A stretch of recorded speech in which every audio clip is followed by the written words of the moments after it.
Hello friends, मैं अभिषेक कुमार और आप देख रहे हैं समृद्धि आईएएस का यूट्यूब चैनल। दोस्तों, आज हम बात करने वाले हैं इस वीडियो के माध्यम से बीपीएससी टीआरई 3 के जो सफल अभ्यर्थी हैं टीआरई 1 टीआरई 3 के 1 to 5 6 to 8 9 10 11 12 के उन सभी अभ्यर्थियों का जिला आवंटन जो है वो कर दिया गया है। परसों जो है वो आपका जिला आवंटन कर दिया गया, लेकिन जब से जिला आवंटन हुआ है कुछ ऐसे छात्र हैं जिनका तो जिला आवंटन दिखाई नहीं रहा है, यानी कि उनका जिला शो ही नहीं कर रहा है। लेकिन ऐसे भी बहुत सारे छात्र हैं जो ये आरोप लगा रहे हैं कि जिला आवंटन में जो है वो भारी गड़बड़ी हुई है। यानी बीपीएससी टीआरई 3 का जो जिला आवंटन हुआ उसमें गड़बड़ी का मामला जो है सामने आया है। कहा जा रहा है, बहुत ऐसे छात्र कह रहे हैं कि जो ऑप्शन दिया गया था कि आपको जो है वो 3 डिस्ट्रिक्ट सिलेक्ट करने हैं, तो 3 डिस्ट्रिक्ट जो सिलेक्ट किया गया है उससे बहुत ऐसे छात्र हैं जिनको पहला ही चॉइस मिल गया है, कुछ को दूसरा मिला है, कुछ को तीसरा मिला है, और कुछ ऐसे भी छात्र हैं जिनको जो 3 चॉइस डिस्ट्रिक्ट थे वो नहीं मिला है और घर से 300 से 400 किलोमीटर दूर जो है उनका डिस्ट्रिक्ट दे दिया है। यानी कि जो सिलेक्टेड डिस्ट्रिक्ट थे वो भी उनको नहीं मिला है। तो ये जो जो बातें निकल करके आ रही है कि क्या जिला आवंटन में गड़बड़ियां हुई है, तो इस पर हम बात करेंगे। साथ ही दोस्तों आपको बताएंगे कि टीआरई 3 का जो डिस्ट्रिक्ट अलॉटमेंट हो गया है, तो अब इसका किस दिन किस विषय की जो है वो आपकी काउंसलिंग होगी। साथ ही हम बात करेंगे गेस्ट टीचर को रिजल्ट को लेकर के, क्योंकि गेस्ट टीचर का रिजल्ट का मामला जो है वो 11 तारीख को आने वाला था, 11 को नहीं आया। अब रिजल्ट जो है वो कब आएगा गेस्ट टीचर का, और गेस्ट टीचर के रिजल्ट आने से जो पीजीटी के कैटेगरी के छात्र हैं, क्योंकि खास करके मैथ के जो कैटेगरी के छात्र हैं वो कॉल और मैसेज कर रहे हैं कि सर पीजीटी गेस्ट टीचर का जो रिजल्ट आएगा तो उसमें मेरे हम यानी कि कैटेगरी के जो स्टूडेंट्स हैं उनका रिजल्ट तो प्रभावित नहीं होगा, ये वो जानना चाहते हैं। ज़्यादा री अपलोडिंग डॉक्यूमेंट को लेकर भी जानना चाहते हैं।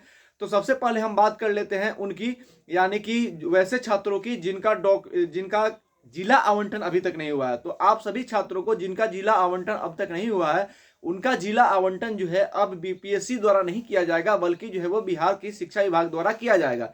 यानी शिक्षा विभाग आपका जिला आवंटन करेगा और जहां पे जिला आवंटित होगा वहां पे जाकर के आपको जो है अपनी काउंसलिंग करानी है, अपनी डीबी जो है वो करानी होगी। वैसे स्टूडेंट्स की जिनका 3 जो सिलेक्टेड डिस्ट्रिक्ट था उनमें उनको नहीं दिया गया है और उनका जो बाहर दे दिया गया है, यानी कि घर से 300-400 किलोमीटर दूर, वो अभ्यर्थी जो है वो कह रहे हैं कि जिला आवंटन में गड़बड़ी हुई है। आखिर में ये गड़बड़ी क्यों हुई है, ये प्रश्न उठता है। लेकिन इसको लेकर के जो है वो सरकार से जो है वो लगातार पत्र जो है वो सरकार को लिखे जा रहे हैं कि जिला आवंटन में क्या गड़बड़ी हुई है। यानी सरकार को, आयोग से पूछा जा रहा है, लोग पत्र लिख रहे हैं अभ्यर्थी कि ऐसा क्यों हुआ, जो 3 डिस्ट्रिक्ट सिलेक्टेड किए गए थे उसमें उनको जिला, जो सिलेक्टेड डिस्ट्रिक्ट था उसमें उनको जो है जिला आवंटन क्यों नहीं किया गया। तो इस पर जो है वो सरकार से पूछा जा रहा है, लेटर लिखा जा रहा है। देखते हैं कि आयोग और सरकार जो है इसको लेकर के क्या जवाब देती है। आखिर वो क्या कारण था कि जो सिलेक्टेड 3 डिस्ट्रिक्ट थे उसमें उनको जो है वो नहीं दिया गया, बल्कि दूसरा जिला आवंटित कर दिया गया, जबकि ये कहा गया था कि आप 3 डिस्ट्रिक्ट सेलेक्ट कीजिए उसमें ही आपको दिया जाएगा, लेकिन वो तीनों डिस्ट्रिक्ट से बाहर उनको दिया गया। इसका क्या कारण है, इसको लेकर के जो है पत्र लिखा जा रहा है। देखते हैं क्या जवाब आता है। जैसे ही कोई जवाब आएगा आपके साथ हम जरूर शेयर करेंगे। तो जितने भी अभ्यर्थी जिनका जिला आवंटन जो है वो घर से 300-400 किलोमीटर दूर हुआ है, जो 3 डिस्ट्रिक्ट सेलेक्ट किए थे उसमें नहीं मिला है, वे सारे छात्र जो है वो आप कमेंट करेंगे कि आपको जो है वो बाहर मिला है, या फिर जिनको आवंटित नहीं हुआ जिला वो भी कमेंट करेंगे। जिनका जिला आवंटन नहीं हुआ उनको जो है वो शिक्षा विभाग अब जिला आवंटित करने का काम करेगा।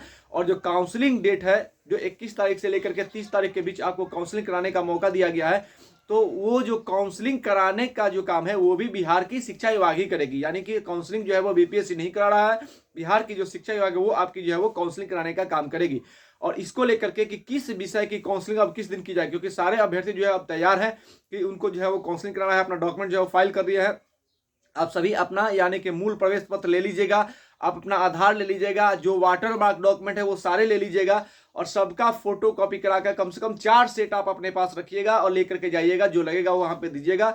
और जिनका आवासीय प्रमाण पत्र को लेकर भी कुछ लोग कह रहे हैं कि हमारा अस्थाई की जगह पे जो है अस्थाई लिखा गया है, तो उसमें आप क्या करेंगे, तो जो वाटर मार्क है वो लेकर के जाएंगे, बाकी नया आवासीय जो है आप बनवा लेंगे उसको भी लेकर के जाएंगे, जो वहां पे मांगी जाएगी वो आप देंगे और अपना बताएंगे कि ये चीजें है। अफिडेविट, जो डॉक्यूमेंट नहीं है उसके लिए आपको अफिडेविट बना लेना होगा। अफिडेविट रहेगा तो आपको कोई समस्या नहीं होगी और आप उसको उसके आधार पर जो है वो आपकी काउंसलिंग करा ली जाएगी। तो अफिडेविट का जो है इसमें अगर कोई प्रवेश पत्र या फिर कोई भी डॉक्यूमेंट अगर आपके पास खो गया है तो आप उसके लिए जो है वो अफिडेविट लेकर के जाएंगे। अफिडेविट जो है आप कोर्ट से बनवा लेंगे, उसका जो है वहाँ पे वैल्यू होगा और आपको जो है वो उसके आधार पे आपकी जो है वो अगर डॉक्यूमेंट नहीं रहेगी तो आपकी काउंसलिंग करा ली जाएगी।